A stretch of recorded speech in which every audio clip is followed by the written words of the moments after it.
Sabia que você poderia estar ganhando até 5 mil por mês? O que acha de ter uma renda passiva enquanto aproveita o tempo com sua família?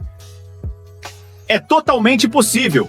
Clique no primeiro link da descrição e saiba mais sobre.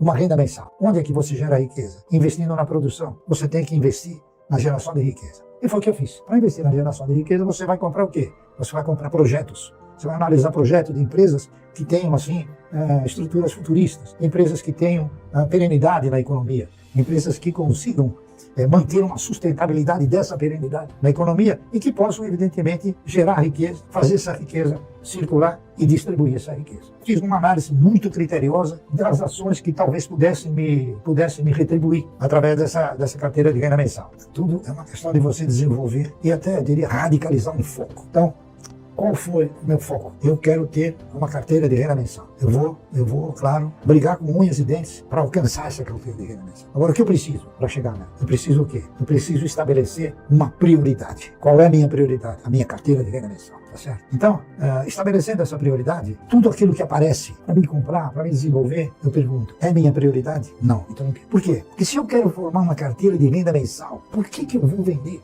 Se eu vender, não tenho mais renda mensal. São perguntas que a pessoa tem que se fazer a si própria e não ter esse desvio de conduta. A nossa postura, quando desenvolta na questão de montar a carteira de renda mensal, ela combinou alguns valores. Não é isso? E qual um desses pensamentos? Eu tenho condições de ser dono? A pergunta. Não. Então eu posso ser parceiro? Pode. Eu posso ser dono do Banco do Brasil? Não, jamais. Mas eu posso ser parceiro, por que não? Então, eu falei, poxa, eu vou ser parceiro do banco. Hoje eu sou o maior acionista pessoa física do banco, você acredita? Sim. Então, por que o camarada não pode ser parceiro? Então isso daí estimulou em mim uma postura seguinte, eu não quero ser um acionista minoritário, eu quero ser um pequeno dono, tá entendendo? Eu quero mudar a minha posição, é pequeno dono, eu sou um pequeno dono, tá entendendo? Por quê? O dono não vende as ações, e o pequeno dono também não tem que vender, certo? Ele compra.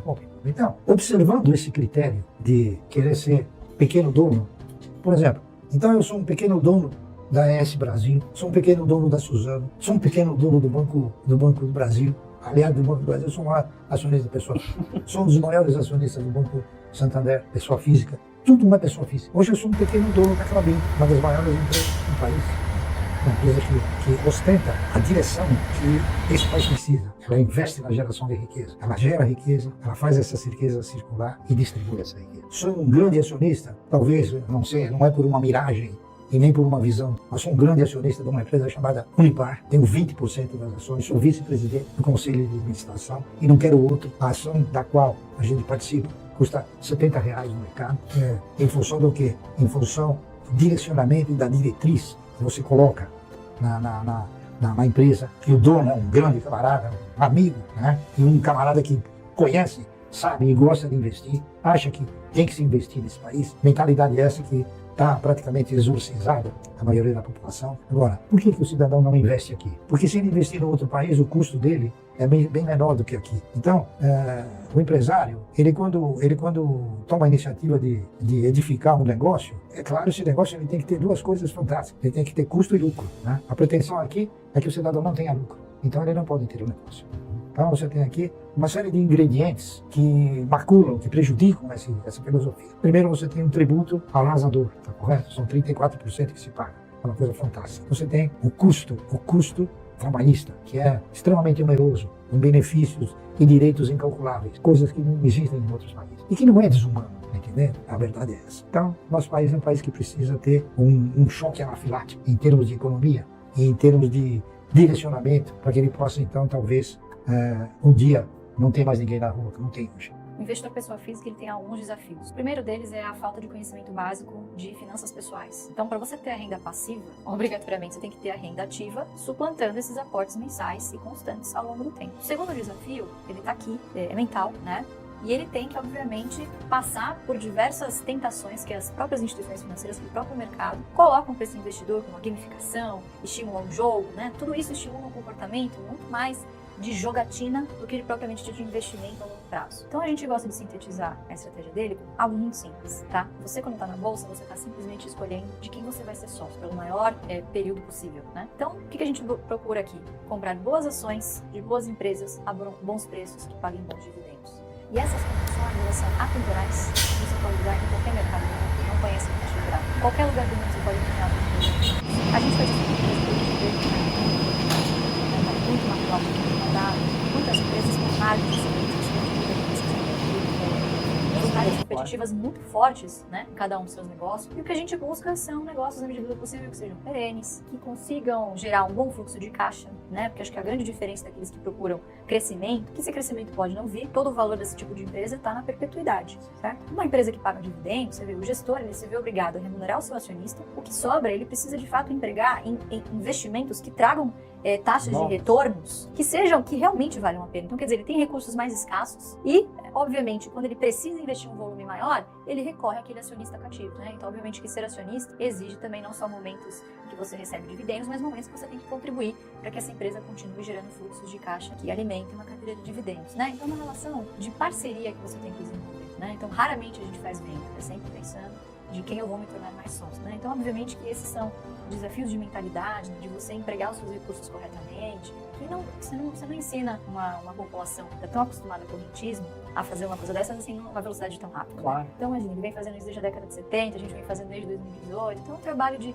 formiguinha é um trabalho geracional. Então, a gente acredita que a próxima geração vai estar muito melhor informada pelos seus pais, né, pelos seus familiares, de como seguir essa trajetória. Existe também uma coisa, existe um aprendizado do mercado. Nós concentramos o nosso direcionamento, a nossa filosofia, a busca por novas oportunidades e por novos valores, sempre no mercado.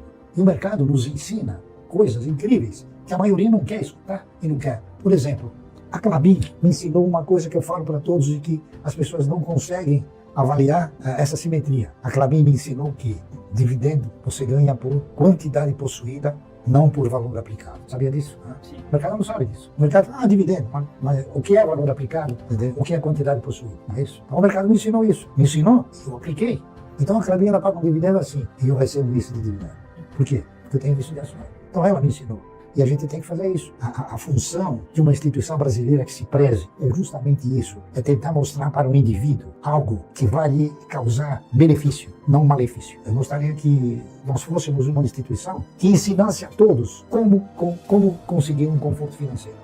Para ser um vitorioso é preciso você se dedicar, é preciso você analisar estratégias, é preciso você seguir parâmetros, ser disciplinado e ter paciência. Muitos dizem que tudo que ele construiu se deve ao fato de ele ter sido pioneiro, de ter comprado ações a centavos, né? Entretanto, as pessoas se esquecem do nível de dificuldade que se tinha em investir naquela época. Então, você tinha uma assimetria de informações muito grande, você tinha um custo operacional maior. Então, quer dizer, para você descobrir uma jogada como essa, que é lucrativa, você tinha que ter acesso ao diário oficial, ler milhares de documentos, né? Hoje, tudo a gente vive na era da informação, é tudo muito mais fácil. Então, hoje a tecnologia permitiu a democratização, né, o acesso aos investidores pessoas físicas. Acho que nesse último ciclo de queda de taxa de juros, né, houve um interesse do brasileiro que se viu obrigado a tomar um pouquinho mais de risco, Sim. a diversificar os seus investimentos e olhar para a renda variável de uma outra maneira. Mas é o seguinte, o mercado de valores não é esse fantasma que muitos apregam ser. O mercado de valores é um instrumento da economia que deveria ser direcionado de uma outra forma. Lamentavelmente, eu considero isso, é uma definição minha, nós somos um país que tem uma bolsa rica e um mercado pobre. Por quê? Porque aqueles que deveriam fazer alguma coisa pelo mercado, não fazem pelo mercado, fazem para o seu benefício próprio, correr atrás de emolumentos, fazer com que hajam movimentações estratosféricas para poder se beneficiar de emolumentos e corretagem. O mercado precisa o quê?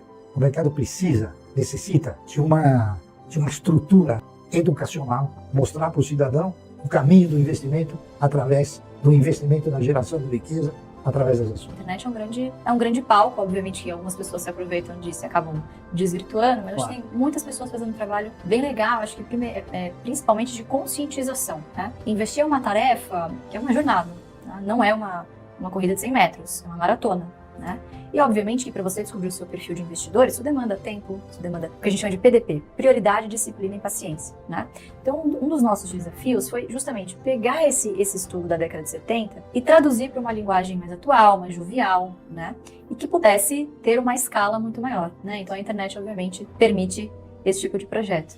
Né? E foi o que a gente fez, acho que é conscientizar o cidadão brasileiro de que ele não precisa abandonar a renda fixa, né? Ele tem que usar a renda fixa para tentar manter o seu poder de compra ali no curto prazo, manter uma reserva de emergência e uma reserva de oportunidade para manter aportes constantes, contribuir para a sua própria previdência, só que nas empresas, né? Então veja só, essa questão da fragilidade da nossa previdência social é uma questão que ele se preocupa desde a década de 70 e é um assunto tão atual ainda, né? Então a gente já rodou algumas simulações. Se você fizer uma contribuição pelo teto, que hoje é de R$ 877, ao final de 35 anos, que é o tempo mínimo de contribuição, você vai ter um total de 0 patrimônio lá na frente, né? Recursos esses administrados pelo Estado, que a gente sabe que é extremamente ineficiente como gestor, né? Distribuidor de recursos, e você vai estar sujeito a um teto ali, corrigido, né, obviamente, mas que daqui a 35 anos o teto seria mais ou menos de R$40 mil ao mês, né? Levando uma correção de 5% ao ano de INPC do teto hoje de R$ 7.500. Essa mesma simulação, esse mesmo aporte mensal de R$ 877, num investimento, ele sendo bem conservadora, considerando uma taxa de 10% ao ano de rentabilidade, somando dividendos, tudo aquilo que você, né, porque em determinado momento, aquilo que você coloca no bolso, a empresa te entrega igual, né? Você tem que ter uma zona de arrecadação que a própria empresa, os próprios dividendos da sua carteira de custo fiscal, você não precisa mexer no seu bolso. Então, essa mesma projeção de 35 anos no investimento previdenciário em bolsa, uma carteira de renda mensal, como ele fala, geraria um patrimônio de aproximadamente R$14 milhões e uma renda equivalente mensal a R$110 mil. Quer dizer, muito superior, né? E 35 anos passam